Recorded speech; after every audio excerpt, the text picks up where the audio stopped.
Hello everyone, and welcome back to Octo Plays Dark Souls 3. Last time we killed Vort of the Boreal Valley. Apparently that's a full wall. Some things have changed. I've leveled up. These are my stats now. I leveled up Dex and Endurance and Strength up to 12, so I can now wield this bad boy, which is 100% block shield. Don't worry, I won't cower behind it that much. Other things I've done, I have made my Sellsword Twin Blades fire now. So now they do fire damage, which takes away dexterity scaling. It takes away all scaling, but as you can see, against weak enemies, it makes them get engulfed in flames. So, like this dog right here, boom, you hit him, and he has to roll on the ground to put the fire out. It's real good. At least it's good in the early game. Because these weapons aren't going to be the final weapons, they're also +1 now. Since these weapons are not going to be the final weapons throughout the game, I thought it's okay to throw them away into early game stats, like fire. I figured that would be okay. We're also going to be getting another set of these just later on the ground, so if we really want them to not be fire, we'll get another one. Excuse me. Now there is an alive man here. Please, grant me death. Undo my shackles.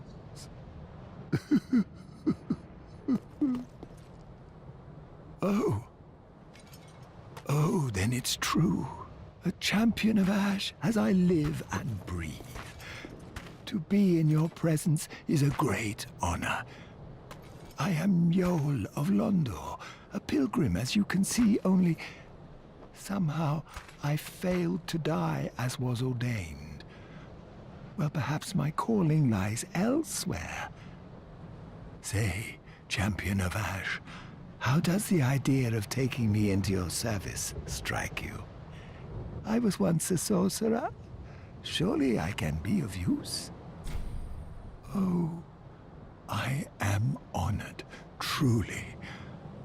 I should be dead, yet you have granted me purpose anew. I, Yol of Londor, do solemnly swear myself to you.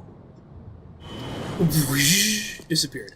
Yol's pretty cool. I don't think we'll be doing his side quest, because I think I want to be a relatively good dude this go through, and Yol is kind of like the start of his quest begins the evil timeline. So yeah, although he is I really love his voice when he goes, "I was once a sorcerer." I think it's awesome the way he delivers that. Come hither. Hello, I have fire swords. So, last time we fought a boss, we killed Vort. I think this time we will get close to a boss, which will be nice. Like I said earlier, all boss run, because I know where they all are now. So, yeah, man. We also, things we have to do here. We have to find Loretta, because Grey Rat wanted us to do that. And Grey Rat was the thief in the cell in High Wall of Lothric that we met last time. So let's just go ahead and cut this person down without falling. There we go. I always think he's further away than he actually is, unfortunately. Always get hit there. Come on. So this is going to be, Dark Souls 3 kind of took, it seems like, maybe it was even Bloodborne too, but it's taken some influence from Bloodborne and Scholar of the First Sin in the way, or in how many enemies the game expects you to fight at one time. There's a lot more hordes in Dark Souls 3 than there was in vanilla Dark Souls 2 and in Dark Souls 1. It's about on par with Scholar and with Bloodborne. So the first one is right here. We got a bunch of dudes. Let's get rid of this, and let me put these on. Why not, right? Now, I know I have those black fire bombs. Oh, it's Loretta's bone. She's dead. I gotta be careful. with I thought I was far enough away. I gotta be careful with what I hit here, because my fire swords will ignite the barrels with the ropes on. Like that! I thought I was far enough away, but I guess I wasn't. So, this is the introduction of a few new enemy types. First, just the Hollows of the Undead Settlement, and also the Evangelist, which is this lady right here. Ooh. And the Evangelists are definitely some interesting monsters.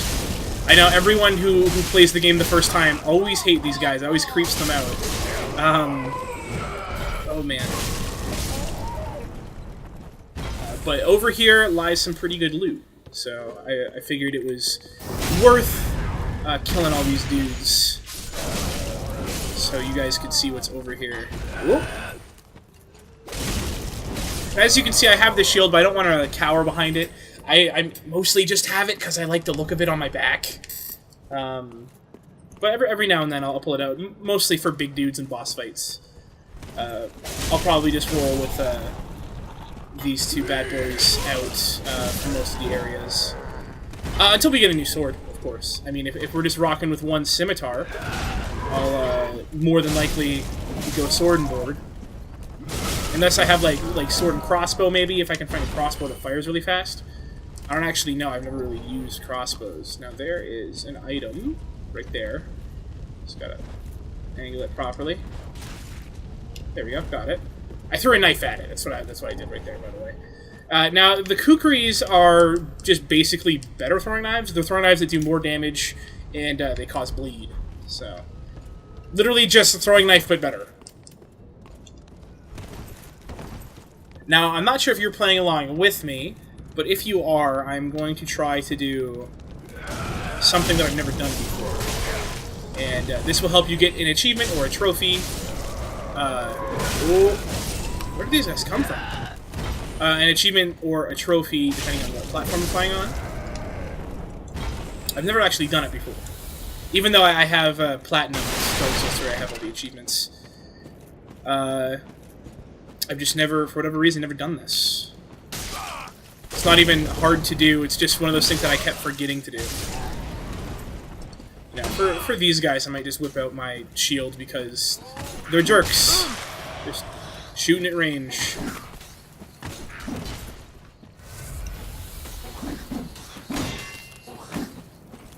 Whoop, whoop. There we go. Now, you can see, like, just early game fire wrecks enemies. I think I can just walk right up here, so... Now, I want to actually show you guys something as well, right over here. I'm pretty sure this is the hint for what to do, but this is the most obscure hint of all time. Another Nana disappeared. The Grunton carries a cage. He ever has his cage. And Nana's never coming back. So come into the cage and become Nana's shade. Another Nana. So that's all they say. Now, I'll show you what I'm pretty sure that's a hint towards. Just around... just over this building, I believe. Now, you have to do this before you fight the boss of this area. If you don't, you just have to... You can... It's a way to a covenant. And you can find the way to the covenant without this, but this is just how to get to the covenant earlier. And that this guy, as long as you don't attack him, is not hostile, and you can just get in the back of his cage.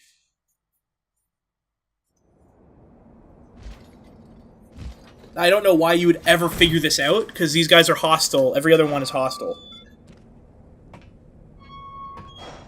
And he's walking towards you, and you have to not have attacked him. As soon as you attack him, he's hostile.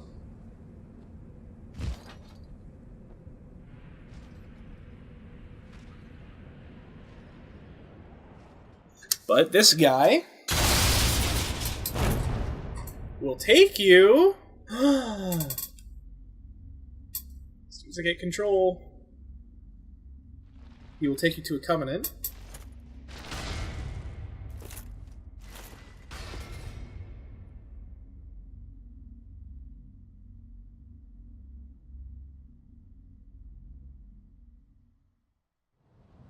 And this covenant is the Mound Makers. Spoiler alert.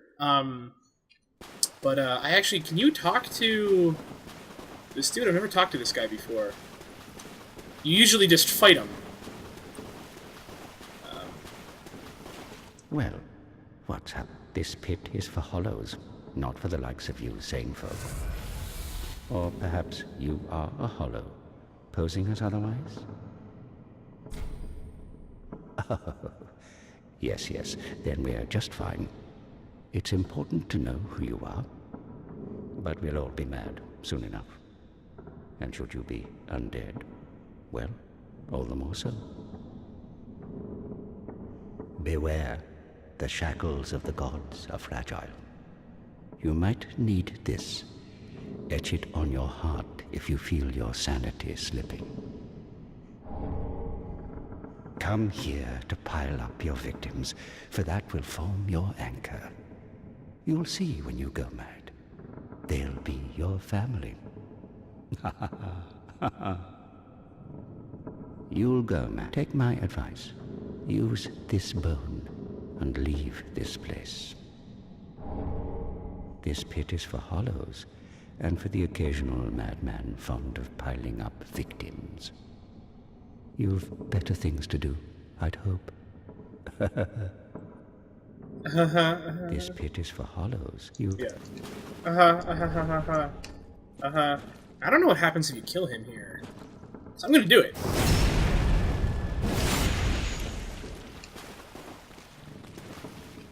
Oh, you're totally cool with me still? Do this enough times and you will not be cool with me. This is Mad Knight Hodrick. Hodrick. I knew you were hollow. Holy Knight Hodrick, sorry. Well, that's just fine. You can join. And Hodrick will invade you. He is a part of the Mound Makers.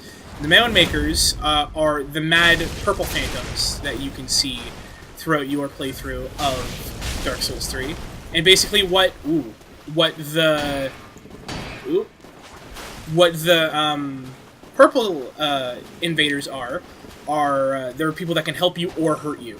So you never really know what you got until they start doing something, whether it's fighting you or helping you. So I figured this is not a huge fan of him using warmth here. Although it will heal me too, so.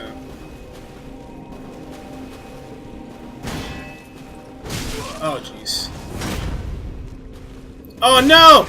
Onto the with you. Family. Alright, that's fine. Hodrick can have 2,000 souls, I don't really care. We'll be seeing more of Hodrick throughout the game. We'll probably see him 2 or 3 more times, as an invader. So, you know, he's a super nice dude. Not really. So you know what? I think that'll do it for this time. Next time, I'll meet you back around where the Mound Makers were, or where the guy that takes you to the Mound Makers are, and I'll see you when I'm there. See you guys.